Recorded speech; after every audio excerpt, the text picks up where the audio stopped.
Hi all, welcome to Blasters arena. ഇന്നലെ ISLൽ നടന്ന മത്സരത്തിൽ സമനിലയാണ് പിറന്നിട്ടുള്ളത്.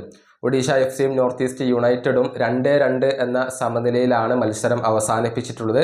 അലാദീൻ അജാറി നോർത്ത് ഈസ്റ്റ് യുണൈറ്റഡിന് വേണ്ടി 2 തവണ ലീഡ് നേടിക്കൊടുത്തിരുന്നു. പക്ഷേ 2 തവണയും അവരത് കളഞ്ഞു കുളിക്കുകയാണ് ചെയ്തിട്ടുള്ളത്. ഇവിടെ എടുത്തു പറയേണ്ട ചില കണക്കുകൾ ഉണ്ട്. അതായത് നോർത്ത് ഈസ്റ്റ് യുണൈറ്റഡ് നിലവിൽ പോയിന്റ് പട്ടികയിൽ 4ാം സ്ഥാനത്താണ് ഉള്ളത്. 19 മത്സരങ്ങളിൽ നിന്ന് 7 വിജയം, 8 സമനില, 4 തോൽവി എന്നിങ്ങനെയായി 29 പോയിന്റാണ് അവർക്കുള്ളത്. എന്നാൽ വിന്നിംഗ് പൊസിഷനിൽ നിന്നും അവർ ഒരുപാട് പോയിന്റുകൾ കളഞ്ഞു കുളിച്ചിട്ടുണ്ട്. കൃത്യമായി പറഞ്ഞാൽ വിന്നിംഗ് പൊസിഷനിൽ നിന്നും 16 പോയിന്റുകളാണ് അവർ നഷ്ടപ്പെടുത്തിയിട്ടുള്ളത്. അതായത് മത്സരത്തിൽ ലീഡ് എടുത്തതിന് ശേഷം ആ മത്സരം സമനില വഴങ്ങുന്നതിനെയോ അതല്ലെങ്കിൽ തോൽവി വഴങ്ങുന്നതിനെയാണ് വിന്നിംഗ് പൊസിഷനിൽ നിന്നും പോയിന്റ് നഷ്ടപ്പെടുത്തി കളയുക എന്നുള്ളത് ഉദ്ദേശിക്കുന്നത്. അതായത് ഇങ്ങനെ നഷ്ടപ്പെടുത്തിയ 16 പോയിന്റുകൾ ഉണ്ടായിരുന്നുവെങ്കിൽ നോർത്ത് ഈസ്റ്റ് യുണൈറ്റഡിന് നിലവിൽ 45 പോയിന്റ് ഉണ്ടാകുമായിരുന്നു. അതായത് ആ ഒരു ഷീൽഡ് പോരാട്ടത്തിൽ നോർത്ത് ഈസ്റ്റ് യുണൈറ്റഡ് ആയിരിക്കും മുന്നിൽ ഉണ്ടാവുക. ആ ഒരു ഷീൽഡ് സ്വന്തമാക്കാനുള്ള സാധ്യത വളരെയധികം ഉണ്ടായിരുന്നു. പക്ഷേ മത്സരം അവർ കളഞ്ഞു കുളിക്കുകയാണ് ചെയ്തിട്ടുള്ളത്. വിന്നിംഗ് പൊസിഷനിൽ നിന്നും പല മത്സരങ്ങളും അവർ സമനില വഴങ്ങുകയും തോൽവികൾ വഴങ്ങുകയും ചെയ്തിട്ടുണ്ട്.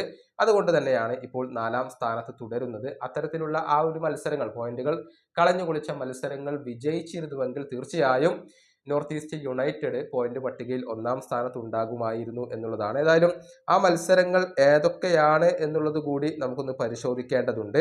അതായത് ഇന്നലത്തെ മത്സരം വിന്നിംഗ് പൊസിഷനിൽ നിന്നാണ് അവർ നഷ്ടപ്പെടുത്തിയിട്ടുള്ളത്.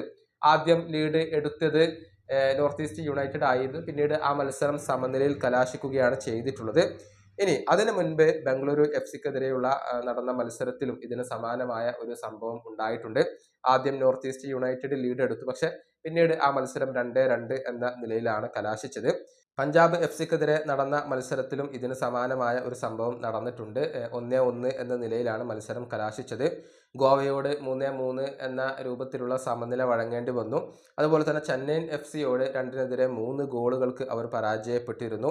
മോഹൻ ബഗാനോട് 2-3 ഗോളുകൾക്ക് നോർത്ത് ഈസ്റ്റ് യുണൈറ്റഡ് പരാജയപ്പെട്ടിരുന്നു.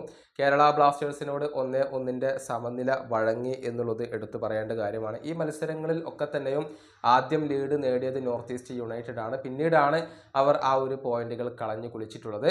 ഏതായാലും നോർത്ത് ഈസ്റ്റിനെ സംബന്ധിച്ചിടത്തോളം അവർക്ക് വേണ്ടി അലാദീൻ അജാറി മികച്ച പ്രകടനം നടത്തുന്നുണ്ട്. പക്ഷേ പല മത്സരങ്ങളും അവസാനത്തിൽ അവർ കൈവിടുകയാണ് ചെയ്യുന്നത്. ഈ വീഡിയോ അവസാനിപ്പിക്കുന്നു. അടുത്ത വീഡിയോയുമായി വീണ്ടും കാണാം.